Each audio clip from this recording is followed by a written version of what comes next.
Hi, this is Reinhard from EverydaySystems.com.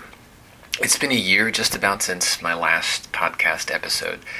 That's pathetic and I apologize, but I'm going to refrain from going into excuses because, as I think I pointed out before, there seems to be a strong inverse correlation between how apologetic I am in these intros and the subsequent frequency of new episodes. Plus, I used up all the really good excuses the last few times. Having another kid, publishing a book, it's going to be a while before I can top those. Instead, I'm going to try to make it up to you by releasing not just one solitary episode, but 3 in rapid succession, a trilogy of podcasts. The subject of this trilogy is going to be mods and tweaks, the Mods and Tweaks trilogy. Before I go any further, it occurs to me that some of you might not be familiar with the term mod. It's just short for modification. You'll usually hear it in the sense of someone modifying or customizing some standard piece of software to suit their personal preferences. Since one of the central metaphors for everyday systems is that it's like psychological software for human beings, I think it's appropriate to use the term here and not too baffling, I hope. Plus, I'm going to be talking about it a lot over the next few weeks, and mods is just shorter. Today's episode, part 1, I'm calling To Tweak or Not to Tweak, with emphasis on the latter part, not to tweak. I'm going to emphasize the risks of changing an out-of-the-box everyday system. The subtitle could be In Praise of Vanilla. Part 2 will be what happens if I'm insufficiently convincing today and you want to know how to tweak anyway. This is if you've given it a good solid try, but vanilla just isn't cutting it. I'll discuss specific, concrete examples of mods that people have proposed or reported practicing on the bulletin boards, mostly focusing on NoS. And I'll also talk about some more abstract, general best practices for modding. Part 3 will be about what happens even if the tweaks I suggest in Part 2 aren't enough to solve your problem. You tried a vanilla system, say NoS or Shovel Glove, but it didn't work. And even vanilla with sprinkles, with the sensible mods I'll describe in Part 2, didn't do the trick. And yet, you still have this pressing personal problem to solve, and you still find the basic spirit and underlying principles of everyday systems appealing. To run a little further with this ice cream analogy, probably not all that appropriate given that my most popular system is diet, but whatever. In Part 3, you want to come up with a whole new flavor of everyday system, not available at any store from scratch. This will be a fun episode because I'll get to go into the more big picture philosophical aspects of everyday systems, but I'll be careful also to keep it practical. It's going to be mostly a nitty-gritty guide on how to roll your own systems. In a way, the trilogy is sort of a degeneration. It gets worse and worse. Each episode assumes the advice I gave in the last one didn't work. That's sort of depressing, so you can also look at it more positively as going deeper and deeper into the fundamental principles of everyday systems. And I think even the most upright, straight-laced, vanilla everyday systems practitioners will find something useful or interesting in that. Okay, part 1 proper. I've got a few minutes left. To tweak or not to tweak. I'm going to say flat out that I think most people who feel the urge to tweak should resist that urge. Tweaking is dangerous. And it's dangerous for 3 main reasons, I think. The first reason is that moderation takes time. Although there are exceptions, it's probably going to take a long while to see results. You have to be patient. I know patience is next door to chastity on most modern people's list of favorite virtues, but I'm afraid that's just how it is. You're not going to have enough empirical data to even evaluate a system of moderation based on results until several months into it. Or it wouldn't be a system of moderation to begin with. It would be a quickie system, a system of extremism. And if you keep changing your system before you can even determine whether it's working, you'll quickly lose all sense as to what you're doing at all, never mind whether it's actually working. Patience in setting expectations is a big enough issue that I think I'll devote an entire episode to it at some point post-trilogy. But for now, I'll just give 2 quantitative guidelines for what you can expect in terms of how patient you're likely to have to be.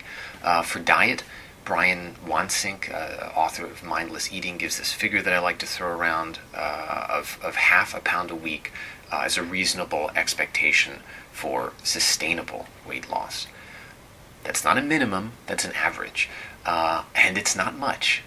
If you're looking at the scale from day to day, you're going to have trouble seeing this.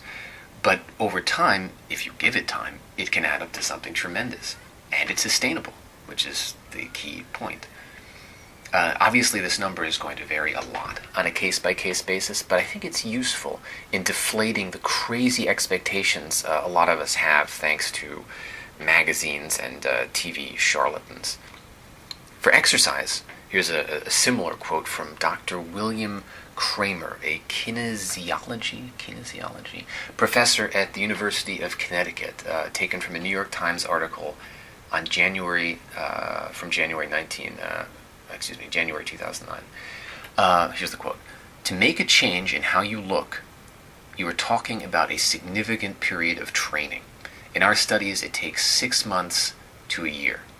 End quote. 6 months to a year. And this is for people on a scientific, carefully monitored exercise program. That's way longer than most people wait before passing judgment on a diet or exercise program based on results that are extremely unlikely to exist yet, even if everything is going perfectly. Okay, enough about patience for now. The second reason tweaking is dangerous is a little more profound. It has to do with the nature of authority. It's kind of like this. The rules of a system, like NOAS, are like the United States Constitution. You can change the Constitution. In fact, there's a whole well-defined legal process for making amendments. But it's not something you want to do lightly.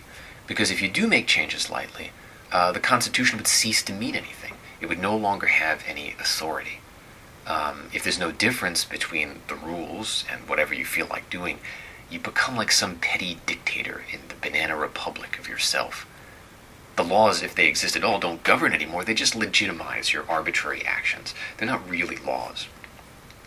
That might work fine if what you feel like doing always happens to be right, but I assume you wouldn't be in the market for a system of moderation if that were the case. Every change you make diminishes the authority of the law to some degree. I'm not saying it's never worth it, and in fact the next episode, that's pretty much the whole subject matter, how to make those rare, worthwhile changes, but you want to be very careful, because this dilution of authority is a real, significant cost. And I think it's a cost that gets easily overlooked and underestimated by a lot of people these days, because the whole concept of authority, at least here in the People's Republic of Cambridge, is so profoundly uncool. But cool or not, if you want self-command, you're also going to have to learn self-obedience. The third reason tweaking is dangerous is that it's actually kind of hard to get right. I think at this point it's safe for me to say without too much hubris that I'm pretty good at coming up with and improving systems of moderation. But even for me, wrong ideas come much more frequently than right ones. The voice recorder I carry around with me is full of neat ideas that never quite make it. You guys see only the cream of the crop on everyday systems. You probably have a very distorted idea of the quality of my inspirations on average. The reason it's so hard is that there are a lot of trade-offs that aren't always obvious when coming up with new behavioral rules. I'll go into what those trade-offs are, or what some of them are in the next 2 episodes, but even if you're aware of what the big ones are in general, they're always unanticipated ones. It's the nature of novelty. Something new is something unexplored. It's safest and most accurate to assume that any given tweak is probably a bad idea that isn't going to work, even if it seems sensible at first. Don't get me wrong, self-experimentation is great. You could hit gold with your tweak. I wouldn't have come up with any of these systems to begin with if I hadn't tweaked in a big way. But you want to limit your experiments to stuff that is really promising and then contain them so they don't unduly risk production behaviors. You don't want some new out-of-control rule to run 3 other established and successful rules off the road. Okay, so just to recap the 3 reasons not to tweak. 1. Moderation takes a long time, so don't jump the gun. 2. Every time you change the rules, you diminish their authority. 3. Your change is probably going to suck. I hate to put it so bluntly, but it's true. My changes usually suck, and I'm the guy advising you on this subject. If you still want to tweak after all that, tune in next time. Till then, thanks for listening.